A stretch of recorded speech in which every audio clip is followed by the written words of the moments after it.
صلی اللہ علی محمد صلی اللہ علیہ وسلم. اللهم صل على محمد النبي الأمي وعلى آله وسلم تسليما. اعوذ باللہ السمیع العلیم من الشیطان الرجیم. بسم اللہ الرحمن الرحیم والصلاۃ والسلام علی رسولہ الکریم. بخاری شریف باب المساجد، اور آج جو عنوان ہم پڑھیں گے بنیان المسجد، مسجد کی عمارت کا بیان یا مسجد کو بنانے کا بیان. وقال ابو سعید خدری رضی اللہ تعالیٰ عنہ فرماتے ہیں کان سقف المسجد، کہ مسجد نبوی کی چھت من جرید النخل، کھجور کی شاخوں سے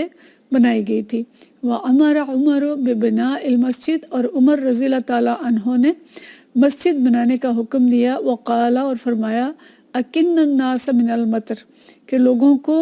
بارش سے محفوظ کرو. وَإِيَّاكَ أَن تُحَمِّرَ أَوْ تُصَفِّرَ، اور تم لوگ جو ہے مسجد کو سرخ یا زرد رنگ کروانے سے بچو. فَتَفْتِنَ النَّاسَ، کہ تم لوگوں کو ایسا کرنے سے فتنے میں مبتلا کر دو گے. وقال انس، حضرت انس رضی اللہ تعالیٰ عنہ فرماتے ہیں یتباہون بہا، تم فخر و مباحات میں پڑ جاؤ گے، یعنی ایک دوسرے پہ فخر کرنے لگو گے مسجدوں کے بارے میں. ثم لا یعمرونها الا قلیلا، لیکن عبادت سے بہت کم لوگ اس کو آباد کریں گے. وقال ابن عباس، اور ابن عباس رضی اللہ تعالیٰ عنہ فرماتے ہیں لَتُزَخْرِفُنَّهَا كَمَا زَخْرَفَتِ الْيَهُودُ وَالنَّصَارَى، تم اس کی زیبائش کرو گے، اس کو سجاؤ بناؤ گے جیسے یہود و نصارہ نے اپنے عبادت خانوں کو، اپنے گرجوں کو ان کی زیبائش کی. تو اس باب میں مسجد کو بنانے اور نبی کریم صلی اللہ علیہ وسلم کی مسجد کی جو کیفیت تھی، حالت تھی کہ وہ کس طرح بنائی گئی تھی، اس کا بیان کیا گیا ہے. اور حضرت ابو سعید خدری رضی اللہ تعالیٰ عنہ جو بات فرماتے ہیں کہ نبی کریم صلی اللہ علیہ وسلم کی مسجد جو تھی اس میں جو اس کی چھت تھی وہ کھجور کی شاخوں سے بنائی گئی تھی. اور عمر رضی اللہ تعالیٰ عنہ نے فرمایا مسجد کی چھت بناتے ہوئے کہ چھت کا مقصد کیا ہے کہ لوگوں کو بارش سے بچایا جائے. اور انہوں نے فرمایا کہ تم اپنے آپ کو مسجد میں سرخ یا زرد رنگ کرنے سے، مطلب یہ ہے کہ مسجد میں گہرے رنگ و روغن اور اس نقش و نگار بنانے سے بچاؤ کہ جس سے نمازیوں کا دھیان جو ہے وہ مسجد کی طرف ہو جائے. اور فرمایا فتفتن الناس، ایسا نہ ہو کہ تم لوگوں کو آزمائش میں یا فتنوں میں مبتلا کر دو. اور حضرت انس رضی اللہ تعالیٰ عنہ نے اس طرف متوجہ کیا کہ ایک دور ایسا آئے گا کہ لوگ آپس میں مسجدیں بنانے پہ فخر کرنے لگیں گے کہ جی ہماری مسجد اتنی بڑی اور اتنی خوبصورت اور اتنی منقش اور شاندار، لیکن لوگ ان کو آباد کم کریں گے، آباد کرنے والے کم ہو جائیں گے. اور عبداللہ بن عباس رضی اللہ تعالیٰ عنہ نے بھی اسی خطرے کا اظہار کیا تھا کہ مساجد کی تم اسی طرح زیبائش اور سجاوٹ کرو گے جیسے یہود و نصارہ اپنے گرجوں کی کرتے ہیں.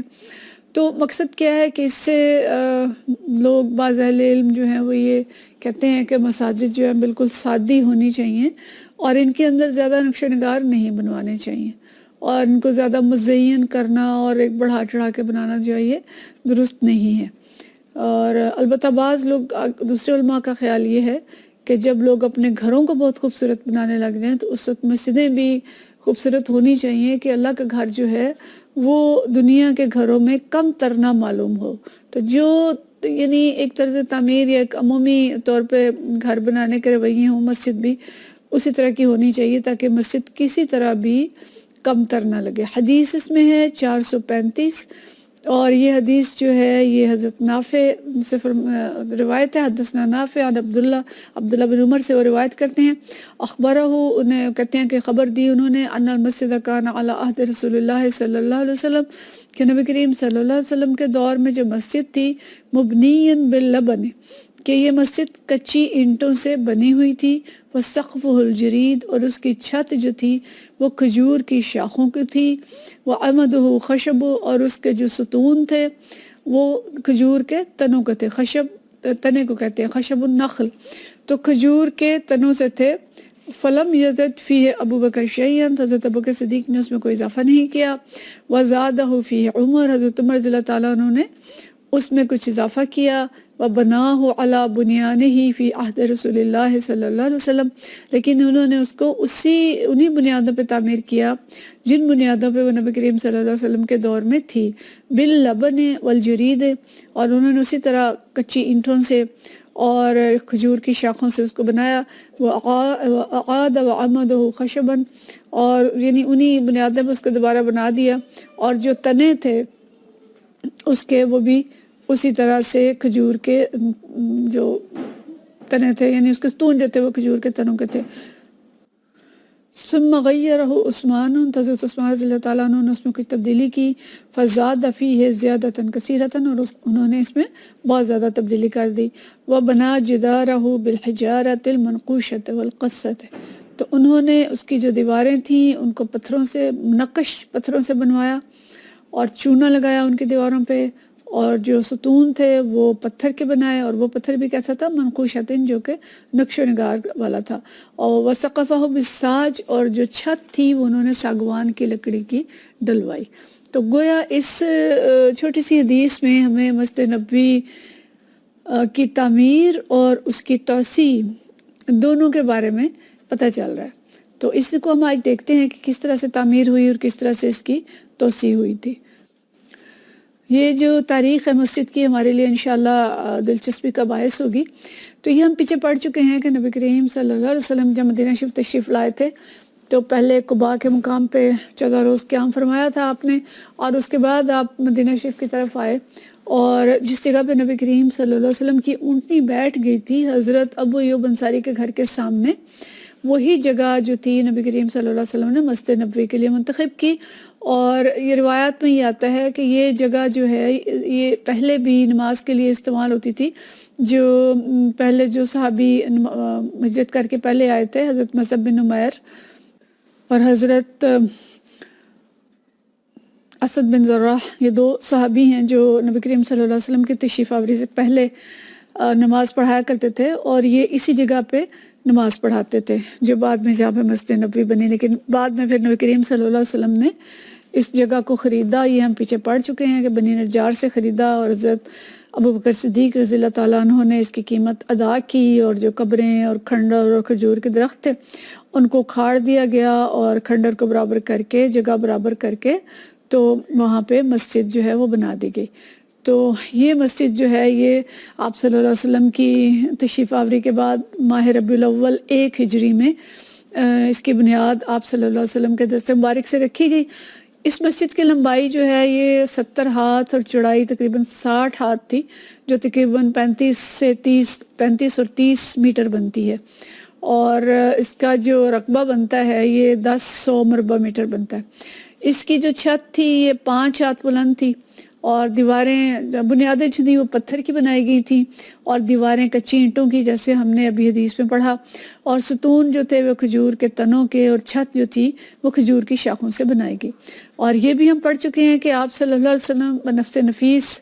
مسجد کی تعمیر میں شامل ہوئے تھے، پتھر اور اینٹیں اٹھا کے لا رہے تھے۔ تو اس مسجد کے 3 دروازے بنائے گئے تھے، اور سادہ سی تعمیر اس کی گئی۔ اور حالانکہ ایک موقع ایسا آیا کہ صحابہ کرام رضوان اللہ اجمعین بہت سا مال جمع کر کے لائے کہ مسجد کی عالی شان تعمیر کی جائے، لیکن آپ صلی اللہ علیہ وسلم نے اس سے انکار کر دیا۔ لیکن آپ نے اس مسجد کو آباد کرنے پہ زیادہ توجہ دی، اور یہ ہمیں معلوم ہے کہ نمازی جو ہیں وہ کس شان کے نمازی تھے، اور علم کس شان سے حاصل کیا جاتا تھا۔ اصحاب صفہ کا ذکر بھی ہم پڑھ چکے۔ تو مسجد سادہ تھی لیکن نمازی عالی شان تھے، اور نمازیوں کی جو درجات تھے وہ اتنے بلند تھے۔ ہمارے لیے بہت لمحہ فکریہ ہے کہ آج مسجدیں عالی شان ہیں لیکن ویران ہیں، اور مسجدوں کے اندر نمازی بہت کم ہیں۔ تو پھر پہلی توسیع اس مسجد میں ہوئی یہ 7 ہجری میں، جب آپ صلی اللہ علیہ وسلم غزوہ خیبر سے واپس تشریف لائے تو مسلمانوں کی تعداد زیادہ ہو چکی تھی، اور آپ صلی اللہ علیہ وسلم نے 7 ہجری میں مسجد کی توسیع کی، اور چوڑائی میں 20 میٹر اور لمبائی میں تقریباً 15 میٹر کا اضافہ فرمایا۔ اسی طرح جب حضرت ابوبکر صدیق رضی اللہ تعالیٰ عنہ کا دور آیا اچھا اب لیکن وہ مسجد رہی ویسے ہی، بنیادیں اس کی پتھر کی، دیواریں کچی اینٹوں کی، اور کھجور کے تنوں کے ستون، اور چھت جو ہے وہ شاخوں سے بنائی گئی، اور اونچائی جو تھی تھوڑی سی اس کو اونچا کر دیا گیا، چھت جو ہے وہ تقریباً 7 ہاتھ اونچی کر دی گئی، اور یہ جو جگہ تھی حضرت عثمان رضی اللہ تعالیٰ عنہ نے خرید کے پیش کی۔ خلفائے راشدین کے دور میں ہم نے ابھی حدیث میں پڑھا کہ حضرت بکر صدیق رضی اللہ تعالیٰ عنہ نے تھوڑا سا اس کے اندر اس کی تعمیر کو بہتر کیا، اس کو بڑا نہیں کیا، لیکن اس کے ستون جو بوسیدہ ہو گئے تھے انہیں حضرت بکر صدیق نے تبدیل کرایا، اور رہے ویسے ہی وہ کھجور کے تنوں کے، لیکن بوسیدہ ہو چکے تھے، ان کو بدلا اور کھجور کی ٹہنیوں کا ہی جو چھت ہے وہ بنایا، اور انہوں نے اس کے اندر کوئی تبدیلی نہیں کی۔ حضرت عمر رضی اللہ تعالیٰ عنہ کے دور میں آبادی زیادہ ہو گئی، نمازی بھی زیادہ ہو گئے، تو لوگوں نے مسجد کی توسیع کی درخواست کی، تو حضرت عمر رضی اللہ تعالیٰ عنہ نے فرمایا کہ اگر میں نے نبی کریم صلی اللہ علیہ وسلم سے نہ سنا ہوتا کہ ہماری مسجد بڑھے گی تو میں اس میں کبھی توسیع نہ کرتا۔ یعنی صحابہ کرام سنتوں پہ کس طرح سے عمل کرتے تھے اور کس طرح چمٹے رہتے تھے ان بنیادوں کے ساتھ جو نبی کریم صلی اللہ علیہ وسلم نے کھڑی کی تھی۔ تو 17 ہجری میں حضرت عمر رضی اللہ تعالیٰ عنہ نے اسی طرح ہی پختہ پتھر سے بنیادیں اور دیواریں جو ہیں وہ بنائیں، اور جو مسجد جیسے اینٹوں اور شاخوں سے بنی ہوئی تھی اس کو ویسے ہی رکھا۔ اس میں حضرت عمر نے تو کوئی توسیع نہیں کی تھی، لیکن حضرت ابوبکر نے کوئی توسیع نہیں کی تھی، لیکن عمر رضی اللہ تعالیٰ عنہ نے اس میں توسیع کی، لیکن بنیاد اور اس کی جو بنیادی تعمیر تھی وہ اسی طرح سے رکھی، اس میں کوئی تبدیلی نہیں کی۔ تو قبلہ کی طرف 5 میٹر توسیع کی، شمال کی طرف انہوں نے 15 میٹر، اور مغرب کی طرف 2 ستون جو ہیں وہ زیادہ کر دیے۔ تو اس طرح سے مسجد جو ہے اس کی لمبائی 70 میٹر اور چوڑائی جو ہے یہ 60 میٹر ہو گئی، اور اس کی چھت جو تھی پہلے 7-8 ہاتھ تھی، اب اس کو 11 ہاتھ تک بلند کر دیا گیا، اور ایک دروازہ جنوب کی طرف بڑھایا گیا، اور حضرت عمر رضی اللہ تعالیٰ عنہ نے اپنے مزاج کے مطابق عورتوں کے لیے ایک علیحدہ دروازہ بنوا دیا۔ ظاہر تعداد زیادہ ہو گئی تھی، عورتیں بھی زیادہ ہو گئی تھیں، تو ان کے لیے انٹرنس جو تھی وہ الگ کر دی، اور کنکریاں لا کے وادی عتیق سے تو مسجد کے اندر بچھا دی گئیں۔ ایک کام اور کیا حضرت عمر رضی اللہ تعالیٰ عنہ نے کہ مسجد کے آداب کو برقرار رکھنے کے لیے مسجد کے باہر ایک جسے ہم پنجابی میں تھڑا کہتے ہیں، ایک تھلا عربی میں اسے کہتے ہیں بطیحہ، صحن سا بنا دیا، اور اس صحن کو انہوں نے ایک جگہ متعین کر دی کہ جس نے بیٹھ کے باتیں کرنی ہیں، شعر کہنے ہیں، کوئی اور ایکٹیویٹی کرنی ہے وہ باہر بیٹھ کے کرے، اور مسجد کے اندر یہ سب کچھ نہ کیا جائے۔ حضرت اور یہ جو صحن ہے آج ہم دیکھ رہے ہیں کہ دونوں مساجد الحرام جو ہیں، مسجد نبوی اور خانہ کعبہ کے گرد جو مسجد ہے، دونوں کے باہر بڑے بڑے صحن جو ہیں وہ موجود ہیں، جہاں پہ بیٹھا جا سکتا ہے اور کھایا پیا بھی جا سکتا ہے اور باتیں بھی کی جا سکتی ہیں، لیکن مساجد کے اندر کا احترام جو ہے اس کو برقرار رکھنا چاہیے۔ تو حضرت عثمان رضی اللہ تعالیٰ عنہ کے دور میں تیسری توسیع ہوئی، یہ 29 ہجری کو ہوئی، اور حضرت عثمان نے تینوں اطراف میں، یعنی امہات المومنین کے جدر حجرے اور نبی کریم صلی اللہ علیہ وسلم کا روضہ شریف تھا، اس طرف کوئی توسیع نہیں کی، باقی تینوں اطراف میں 5-5 میٹر کی توسیع کی، اور عمارت انہوں نے منقش پتھروں سے اور چونے سے بنوائی، اور ساگوان کی لکڑی سے چھت بنوائی، یعنی اب کھجور کی شاخوں کی بجائے چھت لکڑی سے بنی، اور علماء لکھتے ہیں کہ ساگوان کی لکڑی انہوں نے ہندوستان سے منگوائی تھی جس کی چھت ڈالی گئی تھی، اور ستون جو تھے ان کے اندر بھی انہوں نے جیسے آج کل سریا ہے، سریا ڈالا، لوہے کی سلاخیں ڈالیں، سکہ ڈالا، ان کو مضبوط کیا، اور لیکن انہوں نے بھی اس طرح خود نگرانی کی، پاس کھڑے ہو کے مسجد بنواتے تھے، نماز کا وقت آتا تو نماز پڑھتے تھے، گھر جا کے تھوڑا آرام کرتے، پھر آ جاتے، اور بعض وقت مسجد میں ہی لیٹ جاتے تھے۔ لیکن یہ ہے کہ تینوں خلفائے راشدین نے روضہ شریف کی سائڈ پہ اور امہات المومنین کے حجروں کی سائڈ پہ کوئی توسیع نہیں کی، اور یہ توسیع جو ہے یہ حضرت علی رضی اللہ تعالیٰ عنہ نے مسجد کو کوئی کچھ نہیں کیا، کیونکہ حضرت عثمان رضی اللہ تعالیٰ عنہ کا بہت جلد اس کے بعد وہ شہید ہو گئے، تو حضرت علی کا دور بہت جلدی آ گیا، تو انہیں کسی تبدیلی کی ضرورت محسوس نہیں ہوئی۔ زیادہ توسیع جو ہوئی ہے ولید بن عبد الملک کے دور میں ہوئی ہے، اور انہوں نے 88 ہجری میں مسجد کی تعمیر و توسیع شروع کی۔ حضرت عمر بن عبدالعزیز جو ہیں وہ مدینہ کے گورنر تھے، تو انہوں نے خود اس کی نگرانی کی۔ مغرب میں 10 میٹر، مشرق میں 15 میٹر کی توسیع کی گئی، اور مینار چاروں طرف بنائے گئے، اور چھتوں اور ستونوں کے اوپر بھی انہوں نے سونا لگایا، چوگاٹھوں پر بھی سونا لگایا، چھت ڈبل بنائی گئی، مسجد کے انہوں نے 20 دروازے بنائے، اور مسجد کی دیواروں کے اندرونی حصوں پر سنگ مرمر لگایا گیا اور رنگین پتھروں کے ٹکڑے اور سونا استعمال کیا گیا۔ اس میں جو صحابہ کرام اور علماء موجود تھے انہوں نے اس پہ آواز اٹھائی، لیکن فتنے کے ڈر سے کسی نے بہت زیادہ آواز نہیں اٹھائی، لیکن جو علماء تھے انہوں نے اس کو پسند نہیں کیا کہ مسجد کی اس طرح کی جو توسیع اور اس طرح کی اس کے اندر تبدیلی کی جائے۔ اور اس وقت جو امہات المومنین تھیں ان سب کا انتقال ہو چکا تھا، تو لہٰذا انہوں نے ازواج مطہرات کے جو حجرے تھے ان کو بھی مسجد کے اندر شامل کر لیا۔ تو یہ پوری توسیع اس کے بعد بھی ہوتی رہیں، جو ابھی بھی ہم دیکھ رہے ہیں، اب تو بہت زیادہ توسیع ہو چکی ہے، لیکن اس دور تک یہ توسیع تھی جو کی گئی۔ تو اس حدیث سے ہمیں یہ معلوم ہوتا ہے کہ پہلی بات تو یہ کہ جو صحابہ کرام رضوان اللہ مجمعین کے اقوال ہم نے پڑھے، اور نبی کریم صلی اللہ علیہ وسلم کی مسجد کی جو تعمیر تھی جس سادگی سے کی گئی تھی، تو اس میں پہلا اصول یہی ہمیں پتہ چلتا ہے کہ مساجد کی تعمیر میں سادگی اور میانہ روی کا لحاظ رکھنا چاہیے، اور اس میں زیبائش اور بناؤ سنگار میں حتی الامکان اس سے اجتناب کیا جانا چاہیے۔ اور